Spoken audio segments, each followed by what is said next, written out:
টানা বর্ষণ ও উজান থেকে নেমে আসা পাহাড়ি ঢলে চট্টগ্রামের লোহাগড়ার ডলু, হাতিয়া ও হাঙ্গর খালের বিভিন্ন স্থানে ভাঙন দেখা দিয়েছে।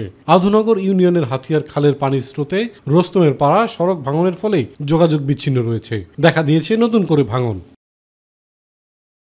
বিভিন্ন সড়ক ভাঙার পাশাপাশি মারাত্মক ক্ষতিগ্রস্ত হয়েছে বেশ কিছু সেতু।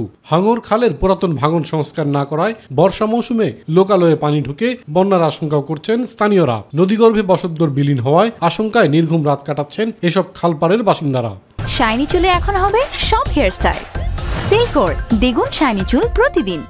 নদীর পানিতে রাস্তা ভেঙে যাওয়ার কারণে আমরা নিয়মিত স্কুলে যেতে পারতেছি না।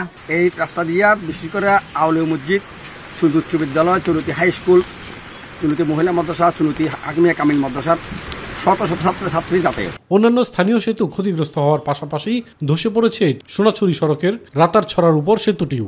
সেতু ধসে যাওয়ায় দুপাশের মানুষের যোগাযোগ বিচ্ছিন্ন হয়ে পড়েছে। দ্রুত এসব ক্ষতিগ্রস্ত সড়ক ও সেতু সংস্কারের দাবি জানিয়েছেন স্থানীয়রা। বর্ষার পানিতে আমাদের রাস্তাটা ভেঙে পড়েছে। যদি লোহাগাড়া প্রশাসন যদি আমাদের রাস্তাটা যদি ভালো করে দেয় তাহলে আমাদের জন্য খুবই উপকারী হবে। ক্ষয়ক্ষতির তালিকা তৈরি করতে ইউনিয়ন পরিষদের চেয়ারম্যানদের নির্দেশনা দেওয়া হয়েছে, জানিয়েছে উপজেলা প্রশাসন। বরাদ্দ পেলেই ক্ষতিগ্রস্ত সড়ক ও সেতু মেরামত করা হবে বলেও জানানো হয়। আমরা ইতিমধ্যে আমাদের চেয়ারম্যানদেরকে নির্দেশনা দিয়েছি, তারা আমাদের ডিপ্রোগ্রাম রয়েছে, অর্থাৎ ক্ষতিগ্রস্ত কি ধরনের ক্ষতি হয়েছে প্রত্যেকটা ইউনিয়নে সেই ডাটাটা আমরা কালেকশন করছি। আমরা এটা সরকারের নিকট প্রেরণ করে দিব। আশা করি আমরা এই ক্ষতিগ্রস্তদের তালিকা দেওয়ার পরে যে সহযোগিতা পাবো আমরা সেটা ডিস্ট্রিবিউট করে দিব। ইলিয়াস কমল, মাই টিভি।